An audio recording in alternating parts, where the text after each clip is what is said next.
Avis vascular centre మన దేశంలోనే the best varicose vein hospital.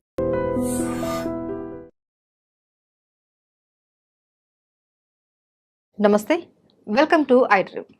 చాలా మందిలో ఛాతిలో మంట, పుల్లటి త్రేంపులు, ఇలా కాకుండా ఇంకా గ్యాస్ట్రిక్ ప్రాబ్లమ్స్ ఇలా ఎక్కువగా వస్తూ ఉంటాయి. అయితే దీనికి సొల్యూషన్ ఏంటి? ఎన్నో మెడిసిన్స్ వాడుతూ ఉంటారు. మార్నింగ్ లేవంగానే పొరకడుపున వాడే మెడిసిన్స్తో కూడా మీకు ఎటువంటి ఫలితం లేకపోవచ్చు. అయితే వీటన్నిటికీ కూడా వంటింటి చిట్కాలతో మనం ఎలా సొల్యూషన్ తీసుకోవాలి అన్న దాని గురించి చక్కగా వివరించడానికి మనతో పాటు ఉన్నారు ప్రముఖ ఆయుర్వేద వైద్య నిపుణులు, వంటింటి చిట్కాలలో చాలా ఫేమస్ ఆయన. ఈ పాటికి మీకు అర్థమైపోయి ఉంటుంది, ఆయనే చిట్టుబొట్ల మధుసూదన్ శర్మ గారు. వారితో మాట్లాడి అసలు ఈ గ్యాస్ట్రిక్ ప్రాబ్లమ్స్కి ఎలాంటి సొల్యూషన్ చెప్తారు అన్నది అడిగి తెలుసుకుందాం. నమస్తే సార్. సార్, గ్యాస్ట్రిక్ ప్రాబ్లం అనేది ఇప్పుడు చిన్న పిల్లలు కూడా మాకు ఛాతిలో మంట వచ్చేస్తుంది, పుల్లగా తేన్పులు వస్తున్నాయి, ఏం తినలేకపోతున్నాము అనేసి చెప్తూ ఉంటారు. అయితే గ్యాస్ట్రిక్ ప్రాబ్లం రావడానికి మెయిన్ రీజన్స్ ఏంటి సార్? గ్యాస్ట్రిక్ ప్రాబ్లమ్స్ రావడానికమ్మా టయానికి ఫుడ్ తీసుకోకపోవడము, కాఫీ టీలు ఎక్కువ తాగడము, junk foods, fast foods, bakery foods ఎక్కువ తీసుకోవడము, రాత్రి ఎక్కువసేపు నిద్ర మేలుకోవడము, మోషన్ను బలవంతంగా ఆపుకోవడము, తర్వాత మల విసర్జన సరిగ్గా చేయకపోవడము, అంటే కాన్స్టిపేషన్ ప్రాబ్లమ్ అమ్మా. సో ఇలాంటివి అనేక రకాలైనటువంటి కారణాల వల్ల ఈ గ్యాస్ట్రిక్ ట్రబుల్ వస్తూ ఉంటుందమ్మా. ఈ గ్యాస్ట్రిక్ ట్రబుల్ సమస్య ఉన్నటువంటి వాళ్ళలో అందరిలో అన్ని లక్షణాలు ఒకే రకంగా ఉండవమ్మా. కొందరిలో ఒక్కొక్క రకమైన లక్షణాలు ఉంటాయి. కొంతమందికి తేపుల రూపంలో ఈ యొక్క సమస్య ఇబ్బంది పెడుతూ ఉంటుంది, కొంతమందికి కడుపు ఉబ్బరంగా ఉంటుంది, కొంతమందికి వాంతి వచ్చినట్లు ఉంటుంది, కొంతమందికి తల బరువుగా ఉంటుంది, కొంతమందికి మోషన్ ప్రాబ్లం ఉంటుంది, కొంతమంది కడుపులో మంట ఉంటుంది, కొంతమంది కడుపులో ఏదో రాయి పెట్టినట్లు అనిపిస్తూ ఉంటుంది. ఇలా వివిధ రకాలైన లక్షణాలు కలుగుతుంటాయమ్మా. మరికొంతమందికి అయితే ఈ ప్రభావం చేత అంతుబట్టని సమస్యలమ్మా, అంటే కీళ్ళ నొప్పులు, మోకాళ్ళ నొప్పులు, తర్వాత నడుము నొప్పి, భుజం నొప్పి, తలనొప్పి, ఇలాంటి వివిధ రకాలైన నొప్పులు కూడా కలుగుతుంటాయమ్మా. అలాంటి వాళ్ళలో ఏ పరీక్ష చేసినా ఏముండదమ్మా, పరీక్షలు చేయించుకుంటారు కానీ నార్మల్గా ఉంటాయి, సమస్య మాత్రం ఇబ్బంది పెడుతూ ఉంటుంది. గ్యాస్ట్రిక్ ట్రబుల్ సమస్య తగ్గిపోతే కానీ అవి తగ్గిపోవమ్మా. సో అట్లా కొంతమంది ఉంటారమ్మా. ఏది ఏమైనప్పటికీ మీరు అన్నట్లు ఈవెన్ ఒక్కొక్కసారి పరిగడుపున మింగే మాత్రలు కూడా మొండి పడతాయమ్మా.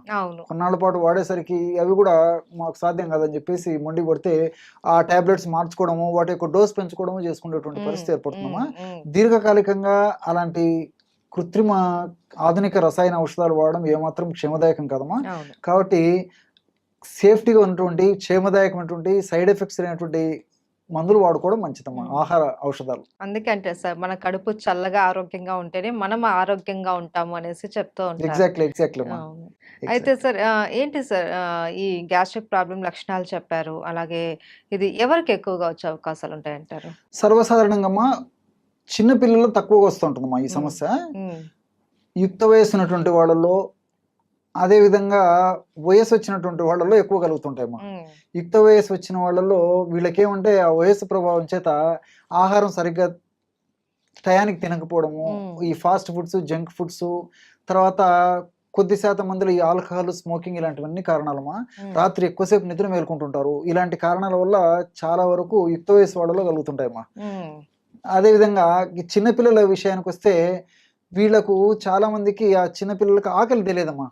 కాబట్టి ఆకలి తెలియక సరైనటువంటి ఆహారం సరిగ్గా తీసుకోలేకపోవడం చేత, తెలిసి తెలియక వాళ్లకు ఈ యొక్క సమస్య వస్తుంటుంది. రెండోది ఏంటంటే చిన్నపిల్లలు ఈ జంక్ ఫుడ్స్ అవి ఎక్కువ తీసుకుంటుంటారమ్మా. దీనివల్ల కూడా ఈ గ్యాస్ట్రిక్ ట్రబుల్ సమస్యలు వస్తుంటాయి. అట్లే వయసు వచ్చినటువంటి వాళ్ళు చూసినట్లయితే వయసు వచ్చిన తర్వాత ఏదో ఒక సమస్య చుట్టుముట్టి ఇబ్బంది పెడుతూ ఉంటుందమ్మా, ఏదో ఒక రకమైనటువంటి అనారోగ్యం. ఉదాహరణకి మనం 10 మందిని మనం గమనించినట్లయితే 50 సంవత్సరాలు దాటినటువంటి వాళ్ళలో, అలాగే చెప్పుకుంటూ పోతే ఈ రోజు 40 సంవత్సరాలు దాటినటువంటి వాళ్ళలో ఏదో ఒక సమస్య, అనారోగ్య సమస్య, ఏదో ఒకటి మాత్ర వేసుకుంటుండాల్సిందే, ఆ రోజును గడుపుతుండాల్సిందే. సో ఈ విధంగా వయస్సు పెరిగే కొద్దీ, వయస్సు వచ్చే కొద్దీ వ్యాధుల తాకిడి ఎక్కువైపోతుందమ్మా. వ్యాధుల తాకిడి ఎక్కువైపోద్ది, మందుల వాడకం ఎక్కువైపోతుంది. మందుల వాడకం ఎక్కువైపోద్ది, ప్లస్ ఉన్న మైనస్లు జాస్తి అయిపోతుంది. ఆ మైనస్లలో ఇది ఒకటమ్మా గ్యాస్ట్రిక్ ట్రబుల్. సో వాళ్ళు చాలా సఫర్ అయిపోతుంటారు అనమాట. ఆహారం కంటే మందులు జాస్తి అయిపోయేటువంటి పరిస్థితి, సంచి నిండా మందులతోనే కడుపు నింపుకోవాల్సిన పరిస్థితి ఏర్పడుతుంది. దీనివల్ల ఈ యొక్క జీర్ణ వ్యవస్థ అంతా అతలాకుతలమైపోయి వివిధ రకాలైనటువంటి గ్యాస్ట్రిక్ ట్రబుల్ సమస్యలు వస్తుంటాయి. కాబట్టి అందరికీ వస్తాయి, కానీ ఒక్కొక్కరికి ఒక రకమైన కారణాల వల్ల లక్షణాలు కూడా ఒక్కొక్క విధంగా ఉంటుంటాయమ్మా. అయితే కారణాలు ఏవైనా సరే సార్, ఈ ప్రాబ్లం అన్నది చాలా సివియర్‌గా ఉంటుంది. చాలామంది ఇబ్బంది పడిపోతూ ఉంటారు. అలాంటప్పుడు ఏం చేయాలి సార్? మనకు వంటింట్లో దొరికే చిట్కాలేంటి? దీనికమ్మా అన్ని మనకు తెలిసినట్టే అమ్మా. హ్మ్. కానీ ఇందులో ఇంత అద్భుతమైనటువంటి ఔషధ గుణాలు ఉన్నాయా, ఇంత రిజల్ట్స్ వస్తున్నాయని చెప్పేసి ఆశ్చర్యం వేస్తుందమ్మా. మనం వాడి చూస్తే గానీ తెలియదనమాట దాని హ్మ్. ఫలితము. హ్మ్. కేవలం 3 ఆహార ఔషధాలమ్మా. ఓకే. జీలకర్ర, ధనియాలు, సోంపు గింజలు.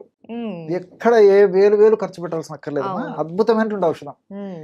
ఈ 3 పదార్థాలు ఒక్కొక్కటి 50 గ్రాములు తీసుకోవాలమ్మా. హ్మ్.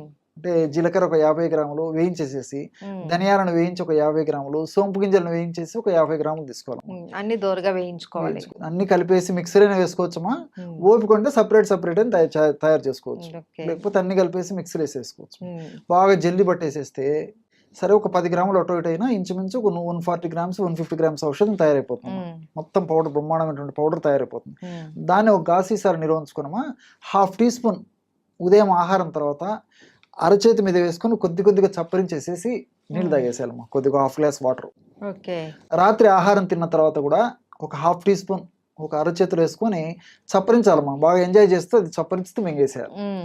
ఒక కప్పు అంటే ఒక 100 ml వాటర్ తాగితే సరిపోతుంది. హ్మ్. చిన్నపిల్లలు అయితే కొంచెం డోస్ తగ్గించుకోవాలమ్మా. ఓకే. అంటే 12-13 సంవత్సరాలు దాటినటువంటి వాళ్ళకందరికీ ఈ డోస్ సరిపోతుంది. హ్మ్. ఇంకా 12-13 సంవత్సరాల కంటే తక్కువ ఉన్నటువంటి వాళ్ళలో 1/2 టీ స్పూన్ కాకుండా 1/4 టీ స్పూన్ ఆ రేంజ్లో వాడుకుంటే సరిపోతుంది. హ్మ్. సో ఇది వాడడం వల్ల ఏమవుతుందంటే within 3rd day 4th day నుంచి మంచి బ్రహ్మాండమైనటువంటి రిజల్ట్స్ వస్తాయమ్మా. ఓకే. సో ఇప్పుడు మనం చెప్పుకున్నటువంటి లక్షణాలన్నిటికి కూడా ఇది చక్కటి దివ్య పరిష్కారం. ఔషధం. అన్ని దివ్య ఔషధం. అవును. ఇన్ని లక్షణాలు చెప్పాం కదమ్మా. అవును. ఏ లక్షణాలు కానివ్వండి, గ్యాస్ట్రిక్ ట్రబుల్ అంటే కేర్ ఆఫ్ అడ్రస్ ఇదే. హ్మ్. అంత అద్భుతంగా పనిచేస్తుంది అనమాట. హ్మ్. సో మనం ఆధునికంగా ఆలోచించినట్లయితేమా ఇప్పుడు జీలకర్రలో థైమాల్ అనేటువంటి రసాయన పదార్థము, క్యుమినాల్డిహైడ్, ఎపిజెనిన్, ఇలాంటి ల్యూటియోలిన్ అనేటువంటి అనేక రకాలైన రసాయన పదార్థాలు ఉన్నాయమ్మా. హ్మ్. ఇవన్నీ కూడా ప్రత్యక్షంగా పరోక్షంగా గ్యాస్ట్రిక్ జ్యూసెస్ని పెంచేందుకు ఉపయోగపడతాయి. తర్వాత బైల్ జ్యూస్ అమ్మా. బైల్ జ్యూస్ బాగా ఉత్పత్తి అవుతూనే బాగా ఆకలి అవుతుంది, జీర్ణశక్తి బాగా జరుగుతూ ఉంటుంది. హ్మ్. సో బైల్ జ్యూస్ బాగా ఉత్పత్తి అయ్యేందుకు ఈ జీలకర్రలో ఉన్నటువంటి ఇలాంటి అనేక రకాలైన రసాయన పదార్థాలు ఉపయోగపడతాయి.